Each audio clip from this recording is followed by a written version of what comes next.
പാസ്റ്ററെ, ഈ സമയത്തെ കുറിച്ച് പാസ്റ്ററിന്റെ ഒരു ലൈവ് ഞാൻ കേട്ടായിരുന്നു. മറ്റേ ഈ ക്രോണോളജിക്കറ്റെ അങ്ങനെ കുറെ സമയത്ത് അല്ല, ഈ സ്പേസിനെ കുറിച്ച് ഒരു പ്രത്യേക ഒരു ഇതുണ്ടോ ഈ നമ്മുടെ തിയോളജിക്കലായിട്ട്?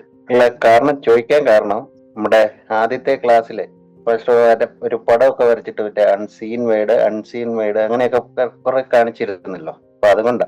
ആ അന്നേരം പറഞ്ഞായിരുന്നല്ലോ അത്. അന്നേരം സ്പേസിനെ പറ്റി പറഞ്ഞില്ലേ? പറഞ്ഞിരുന്നോ? ആ പടം വരച്ചതിനകത്ത് പറഞ്ഞിട്ടുണ്ടല്ലോ. പിന്നെ ഒരു ചോദ്യം കൂടിയുണ്ടേ. ചോദിച്ചോ. അത് നമ്മുടെ ഈ പത്രോസിന്റെ വിശ്വാസ പ്രഖ്യാപനം ഇല്ലേ, അത് ആ പറയുന്നുണ്ട് അതൊരു പുള്ളി ഒരു ഇത് അടിച്ചതാന്നുള്ള കത്ത അതൊരു 400 വർഷം ഉണ്ടല്ലോ ഒരു ഉറക്കളൊന്നും ഇല്ലാതിരുന്ന ഒരു സമയം, ഇവരൊരു രക്ഷകനെ കാത്തിരുന്നപ്പോ. അപ്പോഴിങ്ങനെ ആയിരുന്നപ്പോഴാണ് ഈ അത്ഭുതങ്ങളൊക്കെ ചെയ്യുന്നത്. മീൻ പിടിക്കുന്നു, രോഗികളെ സുഖമാക്കുന്നു.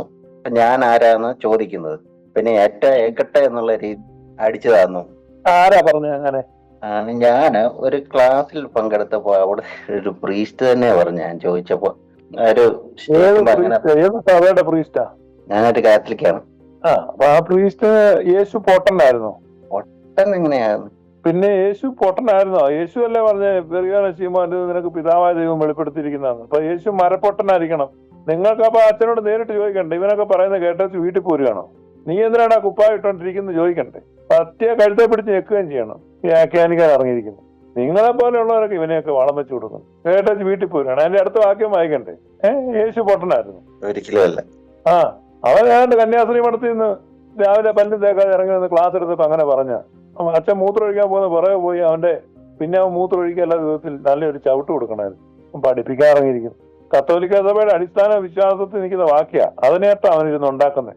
അടുത്ത പ്രാവശ്യം ഞങ്ങളെല്ലാം കേൾക്കുകയാണെങ്കിൽ ഷോപ്പ് ഇടിച്ചോ കേട്ടോ, കേസ് നടത്താനുള്ള കാശ് ഞാൻ അയച്ചേക്കാം. ധൈര്യമായിട്ട് ഇടിക്കാം. 5 മിനിറ്റ് നേരത്തേക്ക് ഫോൺ വന്നപ്പോ പോയി. ആ ക്വസ്റ്റ്യനും ആൻസറും ഒന്ന് റിപ്പീറ്റ് ചെയ്യാൻ പറ്റുമോ കുറച്ച് ഷോർട്ടായിട്ട്? അച്ഛന്റെ പേര് തപ്പി പിടിച്ചാൽ നമുക്ക് അവനിട്ട് ഇടിക്കണം. പല അച്ഛന്മാരും അവർക്ക് തോന്നുന്ന തരത്തില് വ്യാഖ്യാനിക്കാണ് ഇത് കേൾക്കാനും. അതായത് ഈ നീ ജീവനുള്ള ദൈവത്തിന്റെ പുത്രനായ ക്രിസ്തു ആണെന്ന് പത്രോസ് പറഞ്ഞത് ചുമ്മാ തള്ളിതാന്ന് അച്ഛൻ പഠിപ്പിച്ചെന്ന്. കത്തോലിക്ക അച്ഛൻ ശോഭിയെ പഠിപ്പിച്ചു. അതായത് ഒക്കട്ടെന്ന് ഓർത്ത് ചുമ്മാ ഒന്ന് അടിച്ചു നോക്കിയാന്ന്. അപ്പൊ അതങ്ങ് ഒത്തുന്നു. അപ്പോഴാണ് യേശു പൊട്ടനാണെന്ന് ഞാൻ ചോദിച്ചു. യേശു പറയുകയാണ് ഇത് പിതാവായ ദൈവം നിനക്ക് വെളിപ്പെടുത്തുകയാണെന്ന് പത്രോസിനോട് പറയുകയാണ്. യേശു പൊട്ടനായിരുന്നോ? അങ്ങനെ ഇവിടെ പഠിപ്പിക്കുന്നില്ല. അതൊക്കെ കറക്റ്റ് ആയിട്ട് പറയണം ഇവിടെ. ഏതോ ഒരച്ഛൻ ശോഭിയെ പഠിപ്പിച്ചു. അതല്ലേ പറഞ്ഞേ. ഒത്തിരി കത്തോലിക്കൽ ഒത്തിരി അച്ഛന്മാർ അങ്ങനെ ഉണ്ട്. അതായത് ഈ സഭയുടെ പ്രബോധനങ്ങളിലൊന്നും വലിയ വിശ്വാസവും ഇല്ല, ഒരു കൂറും ഇല്ലാത്ത ഒത്തിരി അച്ഛന്മാരുണ്ട്.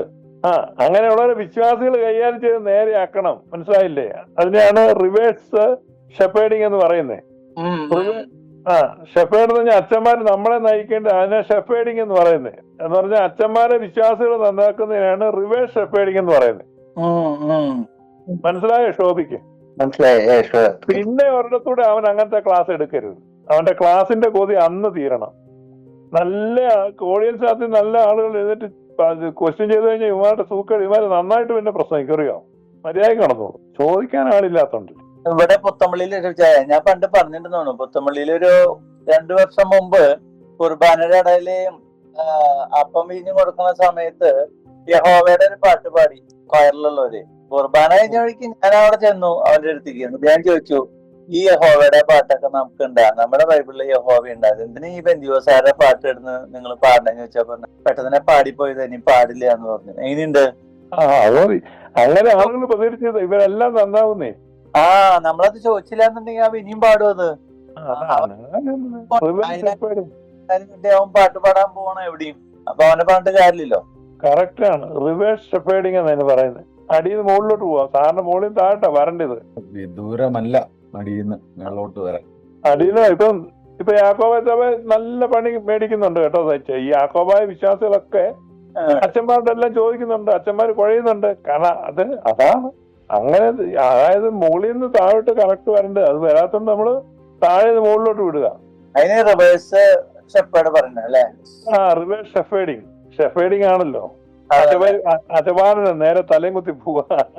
അതായത് ചൈനക്കാര് റിവേഴ്സ് എഞ്ചിനീയറിംഗ് നടത്തുന്നത്. അതായത് ഒരു സാധനം കണ്ടുപിടിച്ചിട്ട് പ്രോഡക്റ്റ് ഉണ്ടാക്കുകയാണ് സാധാരണ ചെയ്യുന്നത്. ചൈനക്കാർ അമേരിക്കയിൽ നിന്ന് പ്രോഡക്റ്റ് മേടിച്ച് പൊളിച്ചു നോക്കിയിട്ട് കോപ്പി അടിക്കുക. അപ്പൊ റിവേഴ്സ് എഞ്ചിനീയറിംഗ് എന്ന്. എന്ന് പറഞ്ഞ പോലെ റിവേഴ്സ് ഷെപ്പേഡിങ് ആണ്. ശോഭയുടെ ചോദ്യം തീർന്നു. ഇനിയുണ്ടോ ചോദ്യം? അതേ ഉള്ളായിരുന്നോ? Okay, thank you. കാരണം ഇത് കത്തോലിക്ക വിശ്വാസമായിട്ട് ഏറ്റവും ബന്ധപ്പെട്ട അടിസ്ഥാനപരമായ ഒരു വാക്യാണ് മത്തായി 16 ശീമോനോട് പറയുന്ന നീ ഭാഗ്യവാനാന്നും ഇത് ദൈവിക വെളിപ്പാടാന്ന് പറയുന്ന ആ വാക്യത്തെ ഒരു കത്തോലിക്ക അച്ഛൻ നേരെ വക്രീകരിച്ചത് കൊണ്ടാണ് ഞാൻ അത്രയും ക്ഷുഭിതമായിട്ട് പറഞ്ഞത്. ഞാൻ അതുകൊണ്ട് ഏത് സഭയിലെ അച്ഛനാ ചോദിച്ചത്. ഇപ്പൊ അത് മാർത്തോമായിലെ ഒരു അച്ഛനോ അല്ലെങ്കിൽ വേറെ ഒരു ബെന്തക്കോസ് മാസ്റ്ററോ അല്ലെങ്കിൽ അങ്ങനെ ആരിലാണ് നമ്മൾ അത് സഹിക്കും. ഓക്കെ, പക്ഷെ കത്തോലിക്ക അച്ഛനത് പറഞ്ഞു എന്ന് പറയുമ്പോൾ ഗൗരവ. മനസ്സിലായോ ശോഭിക്ക്? തീർച്ചയായിട്ടും മനസ്സിലായി. ആ സഭയുടെ അല്ല, അതുകൊണ്ടാ ഞാൻ അതിനെയല്ലേ അത് ചോദ്യം. അല്ല, അത് ക്ലാരിഫൈ ചെയ്യാൻ കൂടെയാണ് ഞാൻ ഇവിടെ ഒന്നുകൂടെ ചോദിച്ചത്. അത് എത്രേ ഉള്ളൂ. അടുത്ത വാക്യത്തിൽ അത് യേശു പറഞ്ഞില്ല. അപ്പൊ യേശു പൊട്ടനാകണം. അയാൾ പറഞ്ഞു ശരിയാണ്. അയാൾ പത്രോസിനെ അല്ല കളിയാക്കിയത്, യേശുവിനെയാ. ആ ഒരു സിസ്റ്റർ ഉണ്ടല്ലോ, ഒരു സിസ്റ്റർ സാക്ഷ്യം പറയുന്നുണ്ടല്ലോ, ജസ്മി ആവണോ എനിക്ക് തോന്നുന്നത്. സിസ്റ്റർ പറഞ്ഞ് സിസ്റ്ററോടൊരു അച്ഛൻ പറഞ്ഞെന്ന്, സിസ്റ്റർ ഇതൊന്നും വലിയ കാര്യമൊന്നുമല്ല. ഓർക്ക് കേട്ടായിരുന്നു അത്? കേട്ടിട്ടില്ലേ? പറഞ്ഞത് കേൾക്കാം. അല്ല, അത് വലിയ ഫേമസ് ആ. ഒരു സിസ്റ്റർ പറയാണ്, അവരുടെ ആ വീഡിയോ ഉണ്ട്. അവര് പറയുന്നു അവരച്ഛൻ അവരോട് പറഞ്ഞെന്ന് ഇതിനകത്ത് വലിയ കാര്യമൊന്നും ഇല്ലെന്ന്, യേശു ഉണ്ടെന്നും അങ്ങനെയൊന്നും ഇല്ല എന്നൊക്കെ പറഞ്ഞത്. സിസ്റ്റർക്ക് വലിയ ഞെട്ടലായി പോയെന്ന്. അപ്പൊ അങ്ങനെ ഈ വിശ്വാസം ഇല്ലാത്തവരും ഒക്കെ ആയിട്ടുള്ള അച്ഛന്മാരും ഉണ്ട്. അവരൊക്കെ ഇതിനകത്ത് പമ്മി ഇരിപ്പുണ്ട്. മനസ്സിലായോ? എന്ന് പറഞ്ഞാൽ ഈ കുപ്പായിട്ട് നടക്കുന്ന എല്ലാവർക്കും ഒന്നും അങ്ങനെ വിശ്വാസമൊന്നും ഉള്ളവരല്ല. കാര്യസാധ്യത്തിന് വേണ്ടിട്ട് ആ പെണ്ണിനെ ഉപയോഗിക്കാൻ വേണ്ടി നോക്കിണ്ടാവും. അപ്പൊ യേശുവിനെ പേടിണ്ടാവും ആ പെണ്ണിനെ. അപ്പൊ അങ്ങനെ പറഞ്ഞതാവും. കറക്റ്റ്. അതാ തന്നെ അവര് പറഞ്ഞു. അതിപ്പോ അവര് പ്രായമുള്ളൊരു കന്യാസ്ത്രീയാണ്. ഈ അടുത്ത കാലത്ത് അവര് മഠം വിട്ട് ഇന്റർവ്യൂ ഒക്കെ കൊടുക്കുന്നുണ്ട്.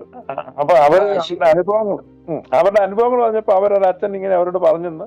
അപ്പൊ ആ അച്ഛൻ്റെ ഡോക്ടറേറ്റ് ഒക്കെ ഉള്ളതാണ്.